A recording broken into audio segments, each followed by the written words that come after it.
울타리를 넘는 친밀감, 울타리를 넘는 칠민감이라는 말씀의 제목으로 주의 말씀 나눠보고자 합니다. 중국의 전국시대 흉노족과 몽골족과 같은 북방의 유목민들을 막으려고, 그들의 침입을 막고자 이 중국이라는 나라가 이 만리장성이라는 것을 세웠습니다. 길이는 만리보다 훨씬 더 긴 6,000km가 넘고 높이는 9m가 대부분 높습니다. 성벽의 두께는 5m가 넘는 거대한 장벽이라고 합니다. 처음부터 북방의 외적이 절대 뚫을 수 없는 장벽을 만들겠다라는 목적으로 세운 것이 만리장성입니다. 그래서 기어오를 수 없을 만큼 높게 쌓았고요, 어떤 힘으로도 무너뜨릴 수 없을 만큼 두껍게 쌓았습니다. 그리고 아무리 많은 병력이 둘러싸려고 해도 둘러쌀 수 없을 정도로 길게 만들었습니다. 하지만 여러분, 이 만리장성이 왕성 후에 이 중국은요 100년 사이에 3번이나 이 만리장성을 뛰어넘고 외부의 적들이 그 안에 들어오게 되었습니다. 절대 외세의 침입이 없을 거라고 자랑하던 만리장성인데 왜 이 만리장성이 무너졌을까? 그것은 침입하는 적군의 군사력이 만리장성보다 너무나 커서 정말 둘러쌀 수 있을 정도로, 무너뜨릴 수 있을 정도로, 뛰어넘을 수 있을 정도로 그 외세의 그 힘이, 적군의 힘이 세서 그런 것이 아니라 성벽을 지키던 문지기가, 그리고 그 중국 안에 성벽 안에 있던 관리들이 부패해서 외적에게 돈을 받고 성문을 열어줬기 때문에 만리장성이 3번이나 무너졌습니다. 쉽게 말씀드려서 만리장성 그 자체로는 절대로 외세의 침입이 불가능했지만, 외세가 만리장성을 뛰어넘을 수 있었던 이유는 내부 안에 적이 있었기 때문이다라는 것이죠. 우리도 신앙적으로 때론 견고한 성을 만들어 믿음의 삶을 지키려고 노력합니다. 우리 교회도 구원의 반석을 세워서 든든한 영적 공동체를 만들기 위해서 외부의 사단의 침입, 악한 세력의 공격을 방어하고자 만리장성과 같은 영적인 산성을 지으려고 하죠. 그런데 여러분, 그런 견고한 성을 쌓고 외부의 악한 세력을 경계하고 주의하려고 해도 우리의 신앙의 삶이나 우리 교회 공동체도 무너지고 쓰러질 때가 있다라는 것입니다. 바로 그 이유는 우리의 신앙과 우리 교회 안에 내부의 적이 있기 때문인 것이죠. 아무리 영적인 산성을 쌓아도 우리 안에 부패한 모습 때문에 사단에게 문을 열어주면 만리장성이 짓고 나서 100년 동안 3번이나 무너졌던 것처럼 저와 여러분의 신앙의 산성도, 우리 교회의 든든한 반석도 그렇게 무너질 수 있다라는 것입니다. 다투고 싸우는 교회 가보면요, 왜 싸우고 다투는가 살펴보니 외부의 적, 눈앞에 보이는 귀신과 같은 존재, 사단 때문이 아니더라는 것입니다. 교회 안에 어제까지 사랑해요, 축복해요, 더 챙겨드리겠습니다 라고 말하던 우리의 신앙의 동료들과 다투고 싸우면서 교회에 분쟁이 생기고 교회가 상처를 받고 쓰러지더라는 것입니다. 제가 시카고에서 목회했습니다. 시카고는요 목회의 불모지라고 얘기합니다. 큰 교회가 하나도 없습니다. 다 작은 교회, 그 작은 교회가 2개, 3개가 갈라지는 그런 목회지였습니다. 이민교회 이야기 중에 이런 얘기가 있습니다. 서커스 하는 곳에 코끼리를 데려와서 사람들에게 보여주면서, 이 코끼리는 절대로 울지 않습니다. 눈물을 흘리게 만들면 100,000불을 드리겠습니다. 그러자 한 사람이 나와서 코끼리 귀에다 대고 이렇게 뭐라고 얘기했습니다. 그랬더니 코끼리가 그냥 닭똥 같은 눈물을 흘립니다. 뭐라고 얘기했습니까? 라고 물었더니 나 이민교회 목사야. 그랬더니 코끼리가 막 울더래요. 그 모습을 보고 이 서커스단이, 이 코끼리는 눈물은 흘릴 수 있지만 고개는 흔들 수 없습니다. 고개를 흔들게 하면 또 1,000불을 드리겠습니다. 아까 나왔던 이민교회 목사가 다시 코끼리 귀에다 뭐라고 얘기했더니 코끼리가 고개를 저으면서 도망갑니다. 뭐라고 했을까요? 너 나랑 같이 이민교회 할래? 이 이야기의 시작이 시카고 교회였습니다. 그런데 제가 그 시카고 있는 교회에서 목회를 했거든요. 한참 교회 분쟁이 심해서 정말 뭐 2-3명 모인 교회도 2개로 갈라질 정도로 그렇게 분쟁이 많았습니다. 그때 한참 분쟁이 됐을 때 그 시카고에서는 무슨 소문이 있었냐면 시카고에 있는 기독교인들이 봉헌해서 가장 많이 봉헌이 모인 곳이 복지재단, 노숙자 모임, 고아원 아니요, 변호사 사무실에 봉헌이 제일 많이 모인다라고 얘기했습니다.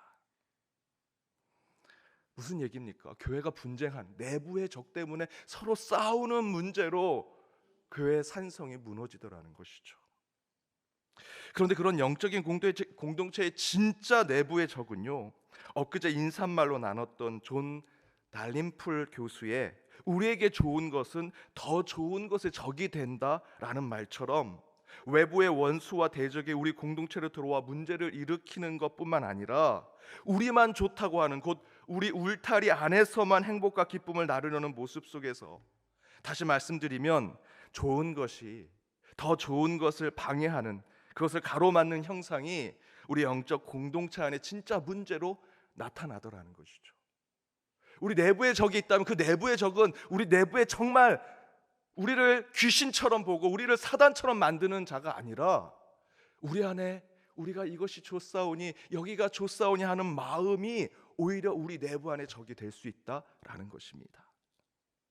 그래서 실제로 장애인 공동체인 나루시 공동체를 설립했던 장 바니에는 이렇게 얘기합니다. 공동체, 친밀감을 위협하는 두 가지 위협은 친구들과 적들이다. 사람들은 비슷한 사람들끼리 정말 빨리 모인다. 우리 모두는 듣기 좋은 소리를 하고 생각과 인생관, 유머 감각이 비슷한 사람들과 어울리기를 좋아한다. 그러다 보니 인간들의 우정은 서로 자신의 내적 빈곤과 상처를 보지 못하도록 방해하는 아첨과 인정 속에 갇힌 평범한 사람들의 동호회로 변질되기 너무도 쉽다. 그렇게 되면 우정은 더 이상 자라고 더 나아가고 더 큰 섬김을 실천하기 위한 발판이 되지 못한다. 우리가 우리 안에, 우리 울타리 안에서의 우정, 연대, 함께 하겠다라는 마음은 때로는 서로를 향한 내적 빈곤, 우리 안의 상처를 제대로 보지 못하게 만든다라는 것이죠. 영적인 친밀한 공동체는 사실 우리 가족, 우리 모임, 우리의 공동체만의 행복을 넘어 더 높고 더 숭고하고 더 신령한 목적을 추구해야 하는데, 우리만 나누는 우정과 연대와 동료애는 도리어 더 높고 더 신령한 것을 추구하지 못하도록 만들 때가 있다라는 것입니다. 제가 이렇게 말씀드리는 이유는 우리끼리 좋은 동료애, 좋은 신앙의 관계, 영적인 우정을 갖지 말자라고 말씀드리는 것이 절대로 아닙니다. 더 가져야죠. 더 사랑하고 더 의지하고 더 축복해야 합니다. 그러나 존 달림풀, 장 바니에 더불어 제가 여러분께 말씀드리는 진정한 친밀감의 목적은 우리가 생각하는 영적인 친밀감의 울타리 안에서만 머무는 것이 아니라 그것을 뛰어넘어야 한다는 것입니다. 하나님이 주신 친밀감을 진정으로 추구하고자 한다면 그 영적인 친밀감은 반드시 우리 안에 있는 행복함을 넘어서 우리 밖에 있는 이들과 그것을 나누고 있는 진정한 만남과 관계 속에서 참된 영적인 친밀감이 이루어진다는 것이죠. 오늘 본문을 한번 보십시오. 오늘 본문에서는 욥바의 다비다 도르가라고 하는 여제자가 있었다 증거합니다. 그런데 그녀가 어떤 사람이었는지를 이렇게 표현합니다. 36절 후반절에 보니 선행과 구제하는 일이 많은 자였다. 38절에 보니 그런데 그 다비다가 도르가가 죽게 되었습니다. 그래서 사람들이 베드로가 욥바에 가까운 루다에 있다라는 얘기를 듣고 38절에 보니 지체 말고 빨리 와달라고 간청하죠. 그래서 39절에 보니 베드로가 왔는데 모든 과부가 다비다의 죽음에 슬피 울고 있었다라고 증거합니다. 그리고 그가 만들어준 속옷과 겉옷을 베드로에게 다 보여줍니다. 그 모습을 본 베드로는 사람들을 다 내보내고 기도한 후에 예수의 부활의 말씀을 선포하니 다비다가 살아났다라는 것이 오늘 본문의 증거입니다. 이 죽은 자를 살린 베드로의 기적은요, 이것이 유일합니다. 성경에 기록된, 실제로는 더 많은 사람들을 살렸다라고 성경을 통해서 본다면 알 수 있습니다. 하지만 구체적인 기록이 나온 것은 베드로가 다비다를 죽은 자 가운데 살린 이 기적이 유일합니다. 왜 이 유일한 다비다가 부활된 이 사건을 성경은 기록했을까? 그 이유는 다비다라는 인물이 당시 초대교회가 참된 하나님의 친밀감을 세워가는 하나님의 공동체가 되기 위해서 진정으로 그가 사람들에게 알려질 필요가 있었기 때문인 것이죠. 초대교회가 세워졌을 때 진정으로 우리가 가져야 할 영적인 하늘의 친밀감은 이 다비다와 같은 영적인 신앙의 친밀감을 가져야 된다라는 것을 사람들에게 알릴 필요가 있었기 때문입니다. 그럼 다비다는 어떤 사람이었을까요? 먼저는 여자였고요, 말씀대로 본다면. 그리고 그는 이방인이었습니다. 이미 여러분 아시는 대로 그 당시의 여자는요, 가부장적인 사회구조, 남녀차별이 심한 세상에서 지도자가 된다라는 것은 거의 불가능합니다. 그리고 그의 이름은 다비다, 성경은 친절하게 그가 도르가라고 이야기하죠. 다비다라고 하는 이름의 표현은 헬라식 표현입니다. 이방인이라는 것이죠. 그는 핸디캡을 가지고 있었습니다. 그렇게 공동체를 이끌고 지도하고 리더가 되기에는 조건이 제대로 된 조건을 가지고 있는 자가 아니었습니다. 그런 그녀가 요빠의 초대교회 공동체에 엄청난 영향력을 가지고 있는 리더였고요, 지도자였습니다. 왜 그랬을까요? 36절에 보니 그녀는 자신의 삶, 자신의 주변에 있는 그룹과 그 모임 안에서만 머무는 자가 아니라 자신의 손을 뻗고 자신의 발로 걷고 사람들을 향해 나아가는 선행과 구제를 많이 하는 자였다라고 성경은 분명히 기록하고 있습니다. 39절에 사람들이 자신의 겉옷과 속옷을 베드로에게 보여주죠. 여러분, 이게 왜 기록되었겠습니까? 굳이 이런 표현을 쓰지 않아도 되는데, 아마도 다비다는 옷 하나 없이 살아가는 찌질이 강한 그들에게 속옷까지도 겉옷까지도 나눠주고 만들어주고 그들을 그것으로 품어하는 자였다라는 것을 증명하는 말씀이죠. 그런 여자요, 이방인이었던 그녀가 베푼 울타리를 넘는 선행과 구제의 삶에 다비다에게 도움과 사랑을 받았던 이들이 그녀의 죽음 앞에 너무도 슬퍼합니다. 말씀을 읽어도 다비다가 죽은 것에 정말 마음이 아플 정도로 그렇게 느껴지죠. 그 얘기는 뭡니까? 그에게 도움과 사랑을 받았던 자들이 진정한 친밀감을 가지고 있음을 보여주는 것입니다. 38절에 지체 말고 베드로 사도요, 빨리 와서 나에게 그런 친밀감을 보여줬던 그녀를 살리게 해주십시오 라고 하는 모습을 계속 보여주고 있죠. 왜 그렇습니까? 다비다는 자신의 공동체 안에서만 누리던 친밀감의 행복을 자신의 테두리 밖에서도 섬기고 헌신하는 친밀감으로 증명하고 있기 때문입니다. 곧 지금도 기쁘고 좋지만 지금의 울타리 안에서 누리는 행복에 머물지 아니하고 다비다는 더 숭고하고 더 선하며 더 영적인 것을 추구하기 위해 울타리를 넘어 울타리 밖에서 그 하나님의 사랑, 하나님의 친밀감을 보여주고 있는 자였다라는 것입니다. 그랬더니 그의 죽음 앞에 사람들이 진정으로 애도하고 추모하고 슬퍼하더라. 진정한 친밀감을 보여주더라. 더 중요한 것은 다비다와 더욱 친밀함을 유지하시던 하나님께서 베드로를 통해서 죽은 다비다를 다시 살게 해주셨고요, 그 모습을 통해서 마지막 구절에 어떻게 나왔습니까? 그 부활된 모습으로 주를 믿는 자들을 더욱더 늘어나게 하셨다라고 말씀하고 계십니다. 이게 저와 여러분이 가져야 할 울타리를 넘는 친밀감의 신앙입니다.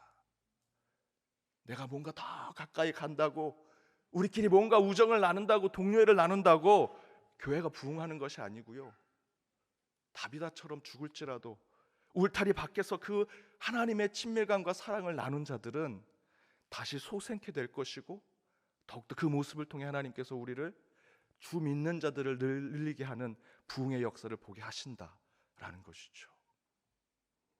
사랑하는 여러분, 오늘 장로님께서 정말 우리의 마음에 와닿게 도전받게 기도해 주셨습니다. 한국교회가 위기입니다.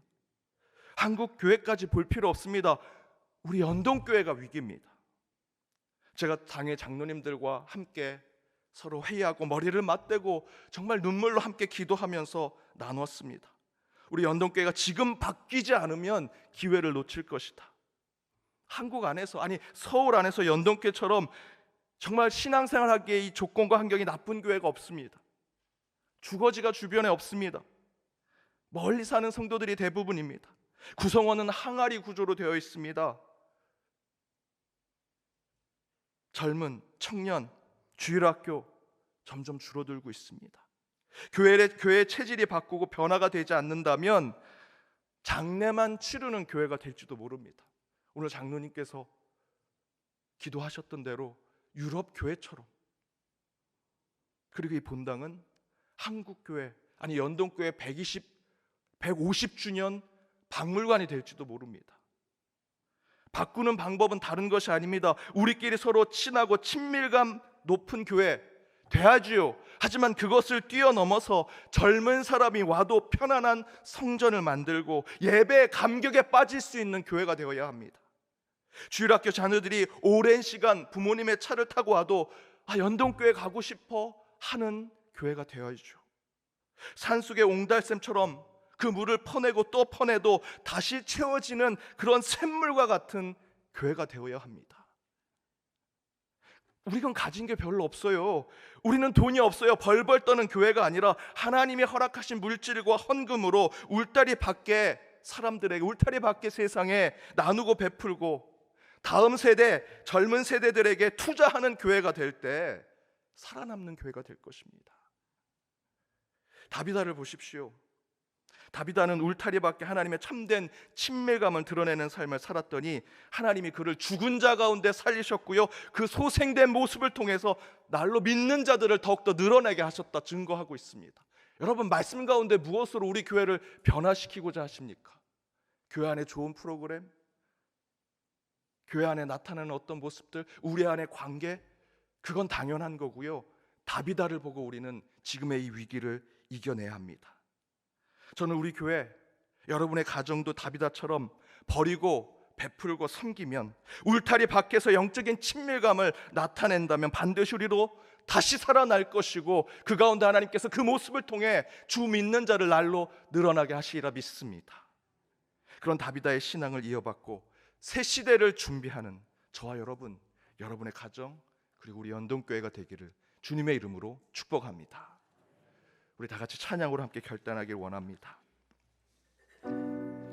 저와 여러분 모두는 우리 일상의 삶에 주님 앞에 파송된 자로 살아가는 자들입니다. 주님께서 우리의 가는 길을 지켜주시고 보호하시며 그 가운데 다비다와 같이 울타리 밖에서 하나님의 역사를 보게 해주시리라 믿습니다. 우리 찬양으로 함께 말씀 가운데 결단하도록 하겠습니다.